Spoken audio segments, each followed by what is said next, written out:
आपको संसद में नेशनल और एंटी नेशनल का डिफिनीशन करने के लिए नहीं भेजा है इस देश की जनता ने। शिक्षा मंत्री को भेजा है शिक्षा की नीति बनाने के लिए, और प्रधानमंत्री को भेजा है इस देश का विकास करने के लिए, संविधान को मजबूत करने के लिए, लोकतंत्र को आगे बढ़ाने के लिए भेजा है, ना कि आप लोकतंत्र को लोकतांत्रिक संस्थाओं में बैठ करके कमजोर करें, इसलिए आपको भेजा गया। ये कैसा समाज हम बना रहे हैं, ये कैसा मुल्क हम बना रहे हैं। कहा जा रहा है कि विद्यार्थी लोग अननेसेसरी मोदी जी के खिलाफ बोल रहे हैं। क्यों बोलेंगे मोदी जी आपके खिलाफ? आपसे कोई व्यक्तिगत दुश्मनी नहीं है। मैं मानता हूं कि आप भी एक गरीब परिवार से चल करके प्रधानमंत्री देश के बने हैं। हम भी तो उसी गरीब की बात करते हैं, उसी के हक और अधिकार की बात करते हैं। आप हमारा हक और अधिकार दे दीजिए, आपसे हमारा कोई झगड़ा नहीं है। 15 लाख रुपए हमारे अकाउंट में भेज दीजिए।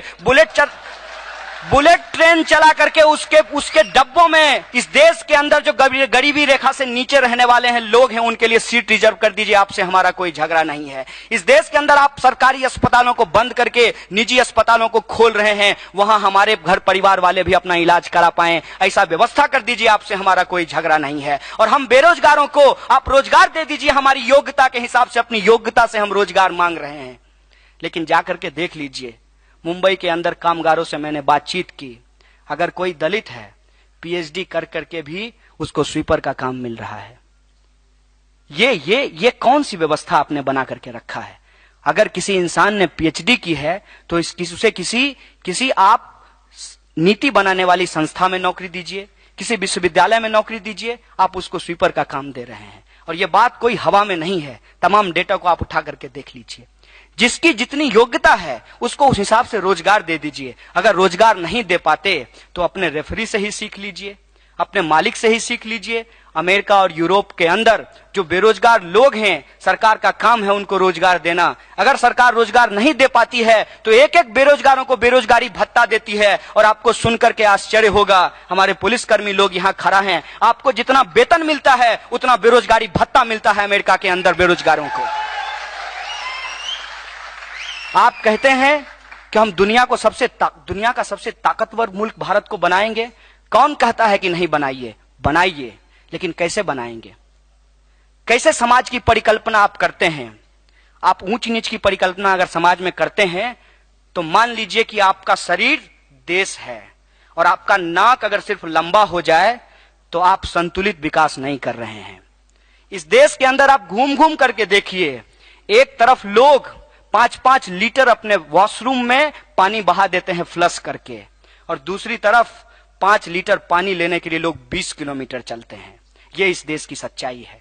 जिसके पास पैसा है वो बोतल बंद डब्बों में पानी पीता है। जिसके पास पैसा है वो सील बंद डिग्री खरीद सकता है। जिसके पास पैसा है वो तमाम तरीके की सुविधाओं को ले सकता है, चाहे वो शिक्षा हो, चाहे वो स्वास्थ्य हो। लेकिन जिसके पास पैसा नहीं है वो इंसान होते हुए भी इंसान नहीं है। ये स्थिति इस देश के अंदर बना दी गई है। अगर हम इसकी बात करते हैं तब आप कहते हैं कि आप एंटी नेशनल बात कर रहे हैं।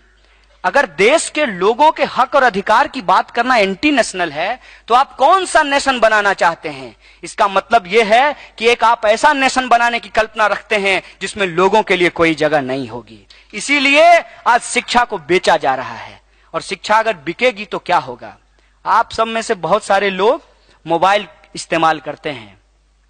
जिसके पास जितना औकात होता है उतने का मोबाइल खरीदता है, और जितना पैसा होता है उतने का रिचार्ज कराता है। कल को शिक्षा भी अगर मोबाइल दुकान पे बिकेगी तो जिसके पास जितना पैसा होगा वो उतना ही शिक्षा ले पाएगा। तो हमारे संवैधानिक अधिकार का क्या होगा? हमारे लोकतांत्रिक अधिकार का क्या होगा? ये सवाल हम पूछना चाहते हैं। अगर रिचार्ज के हिसाब से आप शिक्षा का कूपन हमको बेचेंगे तो हम नहीं खरीदेंगे, और हम अंगूठा नहीं दबाने जाएंगे आपके कमल के बटन पे, आपके हाथ के बटन पे, या आपका कोई भी चुनाव चिन्ह हो उस पे बटन दबाने नहीं जाएंगे। उस अंगूठे से हम इस देश के अंदर एक सवाल खड़ा करेंगे कि ये अंगूठा सिर्फ बटन दबाने के लिए नहीं है। ये अंगूठा अपने हक और अधिकार के लिए जो हाथ उठता है, जो मुट्ठी तंती है, उसको बनाने के लिए भी हम इस्तेमाल कर सकते हैं। उस संघर्ष को भी हम आगे बढ़ा सकते हैं। ये बात मैं आपसे कहना चाहता हूं। आज हम इस देश के तमाम जो नौजवान हैं, तमाम जो विद्यार्थी हैं, उनके सामने एक बड़ा सवाल है कि इस देश में हो क्या रहा है।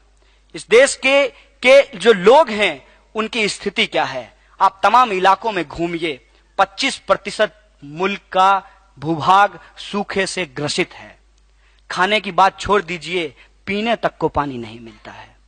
इस देश के अंदर जो किसान हैं, आप उस दर का अंदाजा नहीं लगा सकते। मिनटों में लोग आत्महत्या कर रहे हैं। इस देश के अंदर पल पल दलितों, अल्पसंख्यकों और महिलाओं के ऊपर अत्याचार हो रहा है। इस देश के अंदर अगर आप आदिवासियों के हक की बात करेंगे तो आपको नक्सली बता दिया जाएगा, और अगर आप अपने हक की बात करेंगे तो आपको पुलिस का इन्फॉर्मर बता दिया जाएगा। अगर आप आदिवासी की बात कीजिए तो इनके पास एक स्टिकर है, वो नक्सली आपके पीठ पे चिपका देंगे। अगर आप दलितों के हक की बात कीजिए तो वह स्टिकर नक्सली से बदल करके कास्टिस्ट हो जाता है, उसके ऊपर चिपका दिया जाएगा। अगर आप सबकी बात करेंगे तो वो स्टिकर कास्टिस्ट से बदल करके एंटी नेशनल होता है, जो आपके पीठ के ऊपर चिपका दिया जाएगा। तो ये जो स्टिकर खेलते हैं, इनको मैं बता देना चाहता हूं कि स्टिकर से देश नहीं चलता, स्ट्रेटजी से देश चलता है। आप स्टिकर बेचिए, हम आपके खिलाफ स्ट्रेटजी बना रहे हैं। इस देश को बचाने के लिए स्ट्रेटजी बना रहे हैं। इस देश के अंदर जो एक एक लोग हैं, उनके हक और अधिकार के लिए स्ट्रेटजी बना रहे हैं, और यह स्ट्रेटजी बन करके रहेगा।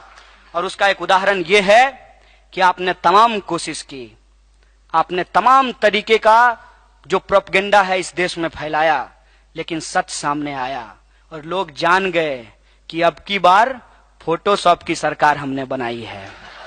और फोटोशॉप का सच लोग जानने लगे, नकली वीडियो का लोग सच जानने लगे। इसीलिए इनको लगा कि जो आलाप हमने आलापा था, जो राग हमने छेड़ा था, वो पूरी तरीके से उत्तर प्रदेश चुनाव आने से पहले ही फेल हो गया है। और इनको डर लगने लगा है कि जो लड़ाई रोहित वेमुला ने लड़ी, इस देश के अंदर जो ऑप्रेस्ड को यूनाइट करने की बात की गई, उनसे घबरा करके इन्होंने एक नया सगुफा छोड़ा था, वो सगुफा भी फेल हो रहा है। इसीलिए अब ये डराना चाहते हैं, लेकिन डर से हमको कोई लेना देना नहीं है, क्योंकि हम मान लिए हैं कि अगर इस देश के अंदर आपको जीना है तो लड़ना पड़ेगा। और इस मुल्क में अगर आप अपने हक के लिए लड़ेंगे तो आपको कुछ भी सहना पड़ सकता है, आपको जान भी देनी पड़ सकती है, और हम जान देने को तैयार हैं, क्योंकि हमारा आदर्श रोहित वेमुला है। और इस संघर्ष में चाहे जो भी हो जाए, लेकिन इस देश के अंदर जो संविधान का मूल्य है, जो हमारी प्रस्तावना कहती है, सबकी समानता की बात की जाएगी, सबके लिए न्याय की बात की जाएगी, सबके हक और अधिकार को सुनिश्चित किया जाएगा, और एक धर्मनिरपेक्ष, समता मूलक, समाजवादी भारत की रचना की जाएगी। यही हमारी लड़ाई है, यही हमारा संघर्ष है, और इस संघर्ष में हम आगे बढ़ेंगे। और हमें पूरी उम्मीद है कि जिस तरीके का साथ और सहयोग अलग अलग जगह पे लोगों का मिल रहा है, तमाम तरीके के अवरोधों के बावजूद जिस तरह से ये लड़ाई आगे बढ़ी है, हमें पूरा भरोसा है, हम लड़ेंगे, जीतेंगे, यही हमारा कमिटमेंट है। अंतिम बात बोलते हुए अपनी बात को खत्म करना चाहता हूं, क्योंकि हम आंदोलनों की एकता को सुनिश्चित करना चाहते हैं। हमें रंगों से कोई खास मतलब नहीं है, हम जन आंदोलनों की एकता को स्थापित करना चाहते हैं। इसीलिए हमारा आज का नारा है, नहीं रहेंगे अब दबकर बिरसा भगत सिंह अंबेडकर, नहीं रहेंगे अब दबकर मार्क्स लेनिन अंबेडकर, नहीं रहेंगे अब दबकर फूले बिरसा अंबेडकर, फूले पेरियार अंबेडकर। इनकलाब जिंदाबाद, जय भीम, लाल सलाम। एक मिनिट, या ठिकाणी या मंचावर, या सभागृहात उपस्थित असलेले जातीयांताच्या लढाईचे प्रणेते आणि JNU-SU फर्ग्युसन FTI ला आम्हाला साथ देणारे माननीय बाळासाहेब आंबेडकर या ठिकाणी उपस्थित आहेत। आम्ही त्यांना विनंती करतो की त्यांनी ISFचे राष्ट्रीय अध्यक्ष वलीउल्लाह कादरी आणि कन्हैयाकुमार यांना संविधान, आपल्या हाताने संविधान सुपूर्द करावं आणि लढाईची थाप यांच्या खांद्यावर द्यावी। बोली क्या करना, बाळासाहेब आहे अच्छा, बोला बोला अभय सर, संविधान लगा अभय सर एक मिनट वो देंगे बाला साहब का। हाँ आए बाकी थोड़ा बाजू, तुम लोग उधर हटो, उनको उधर हटो, थोड़ा पाठी या सर्वांना सूचना करण्यात येते की त्यांनी खाली बसून सहकार्य करावं। कृपया सर्वांनी खाली बसून सहकार्य करावं, स्टेजवर कुणीही येऊ नये। कृपया सर्वांनी खाली बसून सहकार्य करावं। सर्व व्हॉलेंटियर्स, सभेला आलेल्या कार्यकर्त्यांना विनंती आहे की सर्वांनी खाली बसून घ्यावं। साथी कन्हैया कुमार को जय भीम, जय भीम, जय भीम। साथी कन्हैया कुमार को जय भीम, जय भीम, जय भीम। विजय असो, विजय असो, जय भीम, जय भीम।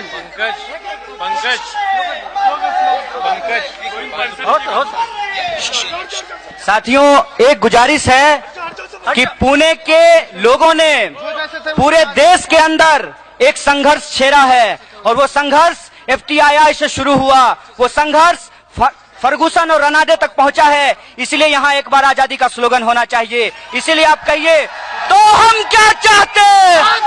अरे जोर से बोलो, तो रोहित वाली, फर्गुसन वाली, रनादे वाली, अरे एफटीआईआई में, तो जेएनयू में, तो जादवपुर में, तो एचसीयू में हम लेके रहेंगे।